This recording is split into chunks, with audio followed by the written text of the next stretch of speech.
Welcome back. Yesterday's fiberglass work was a pretty good success.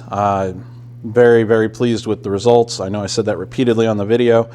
It always shocks me when I'm able to do stuff that I don't think I can do, or it's going to come out the way I intended to as easily as that did. So that's good. I got those rivets installed on the wing side of the, which wing is this? Left wing. I need to do the same on the right, and I'm going to try and get the rest of the hinge material installed to the actual wingtips. I've had the Pro Seal sitting out from the fridge, getting nice and warm and happy so it's easy to work with. That's pretty much all I want to try and get done today. A little worn down. I just want to get something done to feel like I've done something, but we'll see if we get through that. So the plan today is just to get the rest of the hinges riveted on. Make sure everything's good and clean. I got a little bit of sanding. I've marked a couple spots I want to kind of sand down just a little bit more, just to give me some more clearance. Eventually, these will, once all that's done, these will come out. The wings will come out. I'll lay them down on a table, and I'll do some final micro balloon filling and stuff to make them as perfect as I can. I also have to, at some point, trim the trailing edges and realign them because they don't line up right now at the trailing edges of everything. One of them's close, one of them's a little further off. That's definitely a problem for another day. But I feel a lot more confident in the fiberglass work part of it. I'm real confident there's nothing I can't do fiberglass wise to these. So for the next foreseeable future, it's going to be all wingtips. I've got that reinforcement material coming in today, so hopefully tomorrow, maybe sometime, I'll put those inside. I'll document all of that. We'll get the landing lights and stuff installed, the lenses, just everything we can to kind of button up and finalize the wingtips and make the wings as done as we can make them. Anyhow, stick around. We'll see how far I actually get with it all, and I'll see y'all on the voiceover. Okay, welcome to the voiceover part. This is actually take, I don't know, 3, 4. Having lots of issues with my editing software. I actually had this video posted and then found out it was missing half the audio. So we're going to try this again. If you saw the thumbnail to this video, you know I ended up having problems. Spoiler alert, I only finished the hinge mounting on this one wingtip, and that's because of those problems. You saw the cracking in the photo around the rivet holes. When we get to that part, I'll explain what happened and what the course of action is going to be. For right now, you just see that I am cleaning up the little bit of sanding I wanted to do. I'd marked some high spots where it was still kind of rubbing against the wing. So I'm getting that all cleaned up, and now it's time to get the hinge material ready to be bonded. I say bonded because on the fiberglass side of this, my plan is to use Pro Seal.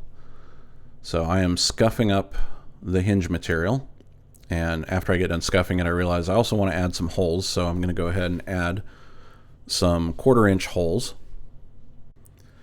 The 1/4-inch holes will be added about every 2 rivet holes down the length of the hinge, and the only point to those is to just act like a Pro Seal rivet, basically, to give the Pro Seal someplace to ooze up around and kind of help lock these hinges in place so they get as good of a grip as possible.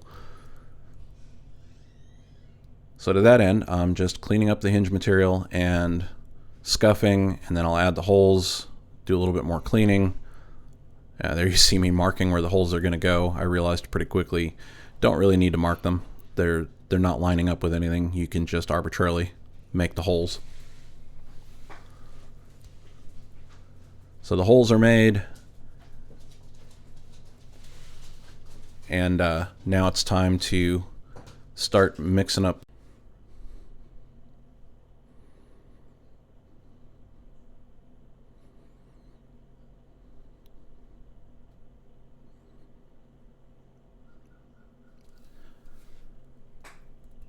So I don't know if my Pro Seal is starting to go bad. The date's still good on it.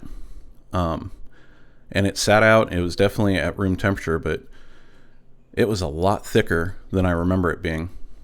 Made it a little difficult to to get it to spread as much as I wanted it to.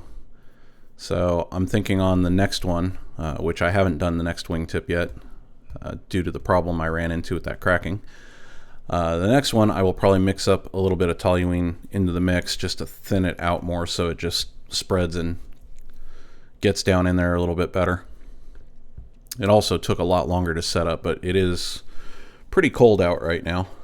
Even with the heater going in the garage, it still cools off pretty good. So making a mess, as things always tend to happen when you start mixing up Pro Seal. Just dabbing it on around those holes that I made, so a good amount of it gets through those holes, trying to avoid the rivet holes as best I can, and then spread it around.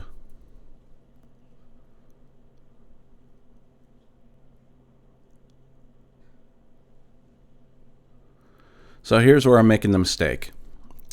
Those are AN 426 AD 3-3.5 rivets. The AD meaning that it is a high strength, hard setting aluminum alloy, which works great. It's what we use on a good majority of the airplane, but it also means that if you set them to their full strength in the fiberglass, you can cause some cracking. What I should probably be using are 426A rivets, which are pure aluminum. They are a lot softer, and that's what others have used to avoid the cracking issue. I'll show you that same picture that was in the thumbnail. I'm going to throw it up here in a minute. Due to the cold, flu, whatever I had going on, and everything else, I just didn't pay attention and notice that it was cracking that gel coat. Pretty sure it is still just in the gel coat. I don't think it was actually cracking the fiberglass. But I went ahead and got all the rest of these set, plus the other hinge strip on the bottom, and then I started cleaning it up and looking at it, and that's when the cracks became evident. It's not every rivet. Some are more prominent than others. Some don't have any cracks at all. But I took a picture, I sent it to Vans, and one nice thing about having to re-edit this morning after trying to release the video is I just got the response from Vans this morning. And I'll throw their response up on the screen as well, so you can pause here in a minute and take a look at that and see for yourself. So I've got a little bit of work ahead of me to go remedy this. I do have the soft 426A rivets on order as well. I will use those for the other wingtip before I do them. They should be here hopefully Saturday. There you go. There's the cracks and Van's response.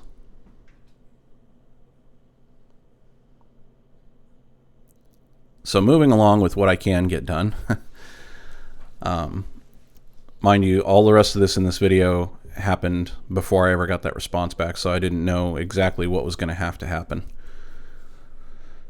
I went ahead and prepped the other wingtip, finished the little bit of sanding I had to do to it, went and dimpled or countersunk all of the holes for the pending rivets, did a little bit more cleanup on that fiberglass repair I did on this one. So yeah, I guess what's going to happen after this video now is I will go back out there and identify all the holes that I need to drill out, which is going to be a good majority of them.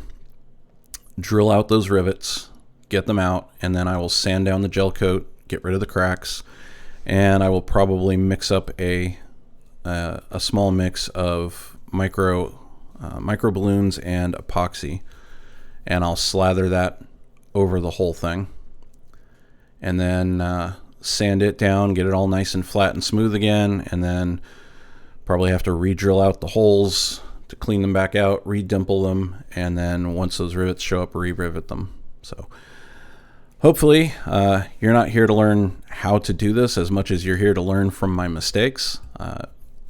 Let me be the guiding light to make the mistakes for you so you don't have to make the same ones. And then the last bit here that I could get done was attaching the hinge strips to the wing side. I already did the left wing. This is the right one now. Pretty straightforward. Put the fiberglass spacer flange in there and then get this thing clecoed in place.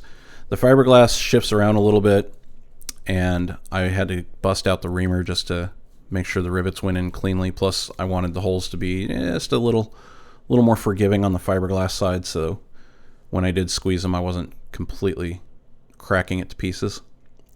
Also, on the bottom side, you see me point at it there, bottom side trailing edge, the last 2 holes got really close. In fact, too close for edge distance for the rivets. And that's just how I had them lined up when it was on the wingtip, because of how it was fitting in the wing. I didn't catch it when I drilled the holes because they started out fine, but they start getting closer and closer to the edge. Those last 2, too close. So my fix for that, since I don't want to re-drill everything and try and figure out how to realign it all, it's just those back 2. I'm making a doubler plate that covers the last 3 holes, so 1 good hole plus the 2 questionable ones. And that should sandwich the hinge material in between the doubler plate and the skin, and it should be plenty strong enough for what little amount of work it has to hold compared to everything else. So it's all good. Nobody will ever know it's there except for me and all of you.